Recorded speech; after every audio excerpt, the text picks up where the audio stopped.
सुप्रभातम मित्रों, सरस्वती क्लासेस की ऑनलाइन कक्षा में मैं श्री चंद्र त्रिपाठी आपका हार्दिक स्वागत एवं अभिनंदन करता हूं। मित्रों, हम लोग कक्षा 12 के अंतर्गत पवन दूतिका शीर्षक को पढ़ रहे हैं, जिसके रचनाकार हरिओध जी हैं। ऊपर कुछ काव्यखंड हो चुके हैं, उसके आगे हम लोग व्याख्या की तरफ बढ़ते हैं।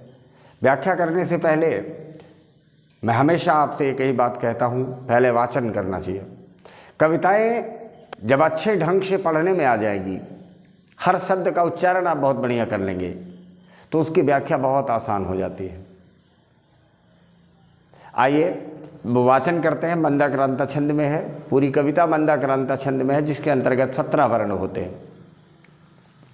आइए वाचन करें कि थोड़ा आगे सरस रव का धाम शतपुष्प वाला, अच्छे अच्छे बहुद्रुम लतावान सौंदर्यशाली, प्यारा वृंदा विपिन मन को मुग्धकारी मिलेगा, आना जाना इस विपिन से, आना जाना इस विपिन से, मोह्यमाना न होना।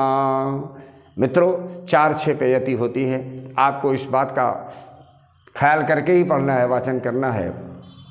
छंद के अकॉर्डिंग पढ़ें, जैसे छंद है वैसे ही यति लें आप। थोड़ा 2 और 2 4, पहली यति इस पर होगी, अगला 3 2 5 1 6। थोड़ा आगे यति ले ले, शरस रव का धाम शतपुष्प वाला। जब यति का ख्याल करेंगे तो आप भी बहुत बढ़िया पढ़ेंगे। आगे देखिए, अर्थ की तरफ बढ़ते हैं। आप इससे पहले पढ़ चुके हैं, थोड़ा प्रसंग से जुड़े, संदर्भ तो वही रहेगा। पवन दूतिका शीर्षक, हरिओध जी रचनाकार। आइए इससे पहले वाले का ख्याल करें। आना जाना इस विपिन में, मुह्य अमाना न होना। इसी भाव को पहले भी कहा है। कहा, सखी मेरे दुख को याद करना, सुंदर छाया और वृक्ष मिलेगी, सुंदर सुखद छाया मिलेगी, लेकिन वहां विश्राम न करना, वहां विश्राम न करना। क्यों? मेरे दुख को फील करना, महसूस करना, हमारे विरह की पीड़ा को महसूस करना, और वहां जाकर के विश्राम न लेना। पुनः राधिका जी पवन से कह रही हैं, जिसको उन्होंने दूतिका बनाया है, मार्ग बता रही हैं, कैसे कैसे आपको जाना है और क्या क्या सावधानियां रखनी है, इसको भी बताया है। बाद में कृष्ण की पहचान भी बताएंगी, कृष्ण के आगे जाकर के कौन कौन सा एक्शन करना है, कौन कौन सी एक्टिविटी करनी है, कैसे उनको उनकी राधा की याद दिलानी है, सब कुछ बताया है। थोड़ा थोड़ा आगे बढ़िए। आगे आप जो जो बढ़ते जाएंगे, मैं प्रसंग से आपको जोड़ता जाऊंगा। थोड़ा आगे शरस रव का धाम शतपुष्प वाला। कहा, सखी थोड़ा आगे, जैसे थोड़ा सा आगे जाएंगे आप, जैसे थोड़ा सा आगे जाएंगे आप, शरस रव का, सुंदर सरस जिसमें रस हो, सा रस जिसमें रस हो, और जहां रस होगा वहां आनंद आएगा। रव ध्वनि, सुंदर ध्वनियों वाला, धाम शतपुष्प वाला। सुंदर एक ऐसा स्थान मिलेगा जिसमें सुंदर सुंदर फूल होंगे, सुंदर सुंदर शतपुष्प, खराब कोई नहीं होगा उसमें, सुगंधित फूल होंगे, आपके मन को मोहेंगे वो। आगे देखिए, समझ में आएगा। अच्छे अच्छे बहु द्रुमलता, अच्छे अच्छे, द्रुम माने वृक्ष, अच्छे अच्छे वृक्ष कैसे होंगे? अच्छे अच्छे होंगे। कितने होंगे? बहुत से वृक्ष होंगे जो बड़े सुंदर होंगे। और क्या होंगे? लतावान, लताएं भी होंगी, जिस पर सुंदर सुंदर लताएं भी होंगी। सौंदर्यशाली, बहुत सुंदर होंगी। एक आप ऐसे स्थान में प्रवेश करेंगे जो सुंदर होगा, सुगंधित फूलों वाला होगा, और जिसमें बड़े बड़े वृक्ष होंगे, छायादार वृक्ष होंगे, सुंदर हवा भी चल रही होगी और लताएं भी बहुत अच्छी अच्छी होंगी। फिर आगे क्या करना कि प्यारा वृंदावे पिन मन को मुग्धकारी मिलेगा। ये वृंदा विपिन के ढेर सारे विशेषण हैं। वृंदा विपिन कैसा होगा? सत्पुष्प वाला होगा। वृंदा विपिन कैसा होगा? सौंदर्यशाली होगा। वृंदा विपिन क्या होगा? बहुद्रुम लतावान होगा। और वृंदावन विपिन कैसा होगा? सरसरों वाला होगा। ये सब वृंदा विपिन के बारे में बताया आपको। वृंदा विपिन माने वृंदावन मिलेगा, जिसमें सरसरों वाले सुंदर धाम है, सरसरों वाला सुंदर धाम है, जिसमें बड़े बड़े पेड़ हैं, अच्छी अच्छी लताएं हैं, बहुत खूबसूरत लताएं हैं। आप वहां पहुंचेंगी। आना जाना इस विपिन से, ऐसा कि आना जाना इस विपिन से, विपिन माने बगीचा, इस बगीचे से आना जाना। मैं रोक नहीं रही हूं कि न जाओ, जाना। मोहिया माना न होना, मोहित ना हो जाना। आना जाना मैं रोक नहीं रही हूं, आप बिल्कुल जाइए, जैसे भी इच्छा हो आप जाएं। थोड़ी देर चाहे तो रुक लें, लेकिन मोहित होकर के फंस मत जाना। मित्रों, मानस में भी है कि मोह सकल व्याधि न कर मूला। ये मोह जो है ना, संपूर्ण बीमारी की जड़ होती है। इसलिए सलाह दिया कि ऐ मेरी प्यारी सखी, वृंदा विपिन मन को मोहने वाला आपको मिलेगा, जिसमें अच्छे अच्छे वृक्ष होंगे, सरसरों वाले होंगे, सुंदर ध्वनियों वाले होंगे, सुंदर फूलों वाले होंगे, लताएं भी होंगी जो बड़ी सुंदर रहेंगी, आपके मन को मोह लेगी, मुग्धकारी, मोहित करने वाली होंगी। ये वृंदा विपिन जो है प्यारा है, ये बड़ा मोहित करने वाला होगा, आपका मन लगेगा वहाँ, और यही इच्छा होगी कि थोड़ा देर रुके।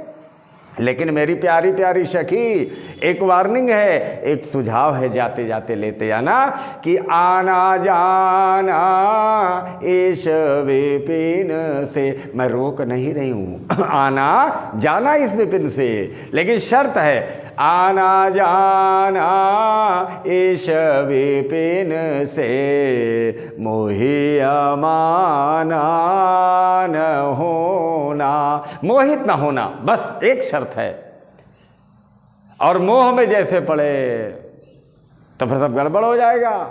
जब भी तुम्हें मोह सताए, एक ही बात याद करना मेरी सखी, मेरी पीड़ा को समझना, मेरे दर्द को समझना। मैं परेशान हूं अपने कृष्ण के लिए, मेरा कृष्ण नहीं है, मुझे उसकी खबर लेनी है और अपनी हालचाल भेजनी है। कहीं ऐसा ना हो कि हम खबर ही ना भेज पाएं, आप फंस जाएं बीच में कहीं। इसलिए मेरी सखी, आना जाना इस विपिन में मोह्यमाना न होना, मोहित ना होना। मोह्यमाना मीन्स मोहित ना होना, मोहित होने को बोलते हैं। आइए आगे देखते हैं, आपको समझ में आया होगा। जाते जाते अगर पथ में क्लांत कोई दिखावे, अगर ऐ मेरी सखी, जाते जाते आप रास्ते में जब जा रही होंगी तो अगर पथ माने रास्ता, पथ माने रास्ता, अगर रास्ते में कोई क्लांत थका हुआ व्यक्ति दिखाएगा, दिखेगा, आप जब रास्ते में जा रही होंगी तो हो सकता है आपको कोई थका व्यक्ति मिल जाए, थोड़ी सी सेवा करके जाना, थोड़ी सी जिम्मेदारी के साथ जाना।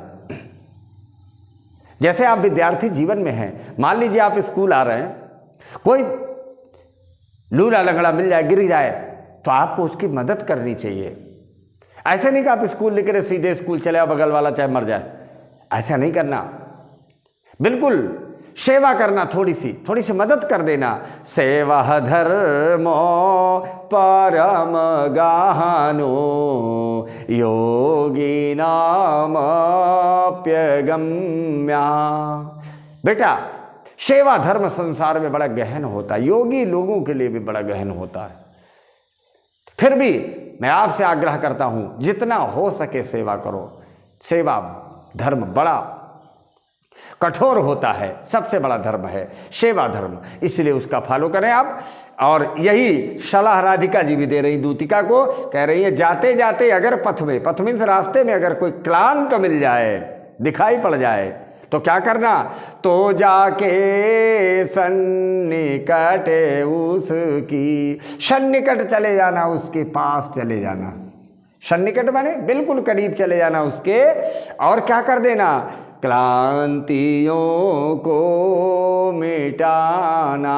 देखिए, क्लांत से क्लांति बना है, यह थका हुआ व्यक्ति है और उसके थकान है ये। और उसके पास जाना, मेरी सखी, अगर कोई रास्ते में आपको थका व्यक्ति मिल जाए तो उसके पास आप जाना और उसकी थकान को क्या कर देना, मिटा देना। कोई हाथ पैर नहीं मींजना है, कोई हाथ पैर नहीं दबाना है। हवा है, मान लीजिए कोई गर्मी से परेशान व्यक्ति जा रहा है, अगर खूबसूरत हवा मिल जाती है तो उसकी थकान आधी से ज़्यादा वैसे ही उतर जाती है। यही सलाह राधिका जी दे रही है पवन दूतिका को, पवन को यही सलाह दे रही हैं, कह रही हैं तो जाके सन्निकट उसकी क्लांतियों को मिटाना। ऐ मेरी प्यारी सखी, आप जाना उसके पास में और उसकी थकान को मिटा देना। आगे देखिए, धीरे धीरे परश करके गाते वो ताप खोना। मुझे विश्वास है आप पुस्तक के साथ बैठे होंगे, आपके सामने किताबें होंगी, आप एक एक वर्ड पे उंगली रख रहे होंगे और इसी भाव के साथ आप पढ़िए कि आप क्लासरूम में पढ़ रहे हैं। आनंद तभी आएगा मित्रों, धीरे धीरे परस माने स्पर्श, छूना। हवा है, जब उसके पास जाएगी तो उसको छुएगी ना, उसके पास जाना। और गात माने होता है शरीर, गात माने क्या होता है, शरीर, बॉडी। उत्ताप माने थकान, गर्मी, उसकी परेशानी को खो देना, समाप्त कर देना। ऐ हवा, आप धीरे धीरे स्पर्श करना, आंधी बन के मत जाना, ध्यान रखना। धीरे धीरे निर्देश दे रही है, उसको निर्देश दे रही है, मेरी सखी जाना और धीरे धीरे जाना और उसको स्पर्श करना है। उस क्लांत व्यक्ति को स्पर्श करना, थके हुए व्यक्ति को क्या कर देना, स्पर्श करके उसकी गर्मी को समाप्त कर देना, उसकी थकान को समाप्त कर देना, उसकी परेशानी को समाप्त कर देना, उसकी बेचैनी को समाप्त कर देना। ये थोड़ी सी जिम्मेदारी आप निभाएं। ऐसा नहीं कृष्ण के पास भेज रही है तो सिर्फ नाक के बल जाओ और सीधे सीधे चले जाओ, नहीं, ऐसा कुछ नहीं है। कुछ जिम्मेदारियां हैं, उसे आपको निर्वहन करना चाहिए। आप भी अपने जीवन में याद रखें, कहीं भी जाएं फिर भी कुछ जिम्मेदारी होती है, उसका पालन करें आप। ये सब लाइनें, साहित्य मुझे जीवन जीने का एक मार्ग देते हैं, मात्र कहानी नहीं है, ये जीवन का आदर्श है, इसे अपने जीवन में लाना है। तुलसी ने अंत में लिखा कि कबहू कहो यही रानी रहोगो। ऐ परमात्मा, ऐसी रहनी मेरी कब होगी। वीडियो लंबा होगा, मैं उस पर नहीं जाऊंगा, आपको आपके टॉपिक से जोड़ता हूं। ऐसी रहनी, ऐसा जीवन चाहिए। किसी भी कार्य के लिए जा रहे हैं, अगर कोई परेशान मिले तो बिल्कुल उसकी मदद करिए, बिना सोचे मदद करिए। अपना है कि पराया है, इन संकीर्णताओं से ऊपर उठ करके आप उसकी मदद करिए, यह आपका धर्म है। यही निर्देश दिया राधिका जी ने। कहा दूतिका, जाना, अगर रास्ते में कोई परेशान, गर्मी से परेशान व्यक्ति मिले तो क्या कर देना, प्यार से उसको स्पर्श करना और उसकी परेशानी को क्या कर देना, समाप्त कर देना। गाते वो ताप खोना, गात माने शरीर, उसके शरीर की परेशानी को समाप्त कर देना, फिजिकल मेंटेन कर देना उसको। आगे देखें, सदगंधों से श्रमित जन को हर्षितों शावनाना। देखिए आप हवा हैं और तमाम मार्ग से जा रही हैं जहाँ सुंदर सुंदर फूल हैं, जो सुगंधित फूल रहेंगे तो आपको, आप में तो सदगंध रहेगी। गुलाब हो और महके ना, सवाल ही नहीं पैदा होता। आप तमाम गुलाब जैसे वेला, चंपा, चमेली इत्यादि तमाम महकने वाले सुंदर सुंदर फूलों से होके गुजरेंगी और आप में सुगंध होगी। और जब थके व्यक्ति को सुगंधित हवा मिलेगी तो क्या हो जाएगा, हर्षित हो जाएगा, प्रसन्नचित हो जाएगा, आनंदित हो जाएगा। श्रमित जन, वही थके हुए व्यक्ति को, श्रमित जन थके हुए व्यक्ति के लिए आया। आए पवन आए दूतिका, जाना जब तो उसके पास जाना, और कैसे जाना, सदगंधों से श्रमित जन को हर्षितों सा बनाना, अपनी सुंदर सुगंध के द्वारा उस थके हुए व्यक्ति को प्रसन्न कर देना, आनंदित कर देना। वैसे भी मित्रों, अगर हम लोग फिजिकली बहुत अगर थके होते हैं तो एक ऐसे रमणीय और शांत स्थान को खोजते हैं जहाँ सुंदर हवा चल रही हो, सुंदर छाया हो, सुंदर जलाशय हो किनारे, ऐसी जगह पे बैठ के बहुत आनंद मिलता है। और हम समझते हैं कि आपको हर शब्द का माने पहुँच गया होगा, आपके पास, आपके माइंड में फिट हुआ होगा। आप इसको वाचन करिएगा अच्छे से, और फिर भी मेरे पढ़ाने में अगर कहीं भी आपको जरा सा भी कमी नज़र आई हो या मेरी दृष्टि न पड़ी हो उस पर, उसके अर्थ पे, तो आप मुझे कमेंट के माध्यम से ज़रूर बताइएगा। अगले वीडियो में मैं आपसे इसके आगे का टॉपिक लेकर के मिलूँगा। और मित्रों, मैं आपसे बता दूँ, आपके क्लास का मैंने जो सरस्वती क्लासेस शुरू किया है, चैनल बनाया है, आप लोगों के लिए बनाया है। हिंदी आपकी मजबूत हो, संस्कृत आपकी मजबूत हो, आपको जीवन में, हिंदी मेरी माँ है, संस्कृत मेरी माँ है, और बिना माँ के पुत्र का कोई अस्तित्व तो नहीं होता। हम अंग्रेजी तो धड़ल्ले से बोलते हैं, लेकिन हिंदी के कुछ शब्द आते हैं तो परेशान हो जाते हैं। मैं साहित्य के माध्यम से, इन महान महान कवियों के माध्यम से आपको अच्छे अच्छे शब्दों तक पहुंचाने का प्रयत्न करूंगा, और ताकि जीवन में जब भी आप खड़े हों तो शर्मिंदा ना होना पड़े, सुंदर शब्दों से युक्त आपके स्टेटमेंट हो, आप बोलें, आपका नॉलेज अच्छा हो। इसी उम्मीद के साथ कोई भी टॉपिक नहीं छूटेगा, चाहे वो दिग्दर्शिका का हो, चाहे वो काव्य का हो, चाहे गद्य का हो, चाहे कहानी हो, चाहे हिंदी व्याकरण हो, सारे टॉपिक को मैं लूँगा और सारे टॉपिक को अच्छे से अच्छा मेहनत करके एक एक वर्ण को मैं बताऊंगा, एक एक संधि बताऊंगा, एक एक समास बताऊंगा, एक एक अलंकार बताऊंगा, एक एक रस बताऊंगा, एक एक छंद बताऊंगा, ताकि आपको परीक्षा में 90+ ले जाने में मुझे कोई दिक्कत ना हो।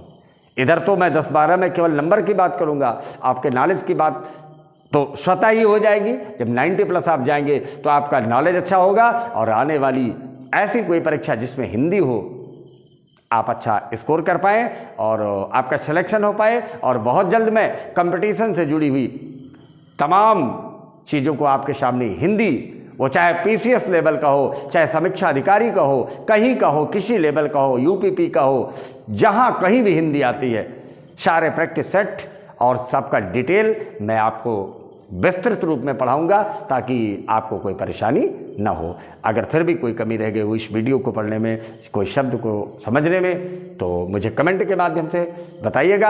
अगर हमारा पढ़ाना आपको पसंद आता है, मेरा तरीका पसंद आता है और अर्थ आप तक पहुंचते हैं, तो इस प्यारे से छोटे से चैनल को आप सब्सक्राइब करिएगा और लाइक दीजिएगा, ताकि हमारा मनोबल और बढ़े, मैं आपके लिए और अच्छा कर पाऊँ।